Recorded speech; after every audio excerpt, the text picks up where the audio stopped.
Good evening and welcome to Pakistan Today News from our New York studio. I'm Victoria Lane.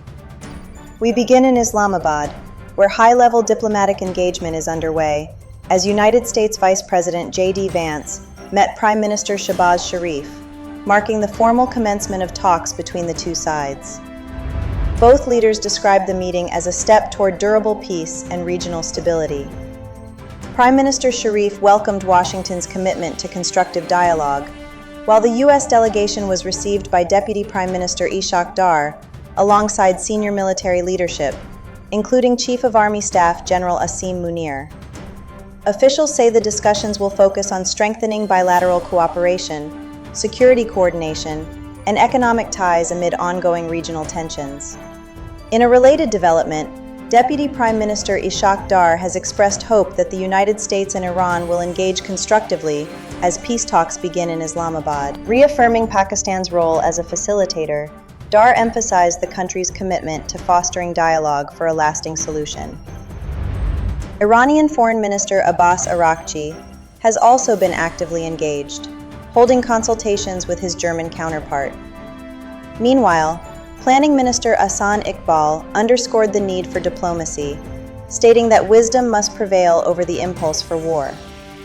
Officials say Pakistan will continue efforts to support de-escalation and promote regional stability. For more on these developments, we go to our Islamabad correspondent, Sarah William. Thank you, Victoria. Here in Islamabad, officials are cautiously optimistic as diplomatic efforts gain momentum, but challenges remain significant. Sources indicate that while Pakistan is playing a central role in facilitating dialogue, deep-rooted differences between the United States and Iran could slow progress. There is a strong emphasis on maintaining open communication channels to avoid escalation in an already volatile region. Diplomatic activity is expected to intensify in the coming days as more stakeholders engage. For now, all eyes remain on Islamabad as a potential munch for critical negotiations. Thank you, Sarah, for that update. Key differences continue to challenge U.S.-Iran talks, with Iran insisting that any ceasefire must include all fronts, including Hezbollah, while Washington and Israel maintain that Lebanon falls outside the scope of such an agreement. This divide has repeatedly threatened diplomatic progress. Vice President J.D. Vance has expressed cautious optimism, suggesting talks could yield positive outcomes, but warned against delays. Meanwhile, former U.S. President Donald Trump has taken a tougher stance, cautioning that Iran has limited options and hinting at possible military action if negotiations fail. Prime Minister Shehbaz Sharif acknowledged the complexity of the issues, including nuclear restrictions, sanctions relief, and regional security, with analysts predicting only limited progress in the initial phase. In another development, a senior U.S. official has denied reports that Washington agreed to unfreeze Iran's overseas assets, calling such claims false and premature. The denial follows media speculation linking a potential deal to safe passage through the Strait of Hormuz.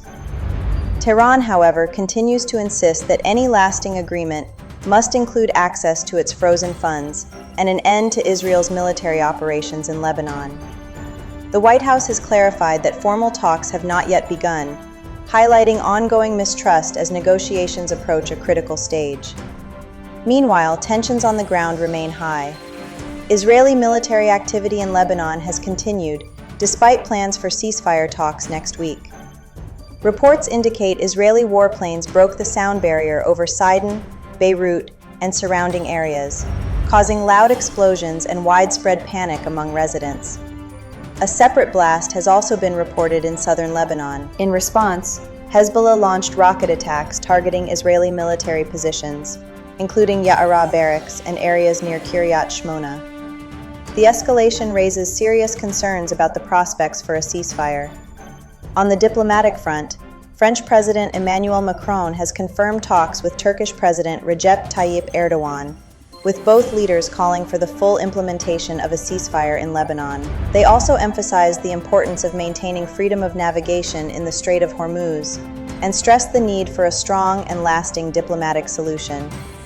Their joint stance reflects growing international pressure to de-escalate tensions and stabilize the region. Finally, Iran's Supreme Leader Mojtaba Khamenei has strongly condemned the killing of former Foreign Minister Kamal Karazi, calling it a shameful testament to what he described as the vileness of the United States and Israel. Khamenei said Karazi dedicated his life to serving Iran through cultural, media, and diplomatic roles. The remarks come amid escalating tensions, further intensifying rhetoric between Tehran and its adversaries. That's all for now. You're watching Pakistan Today News. I'm Victoria Lane.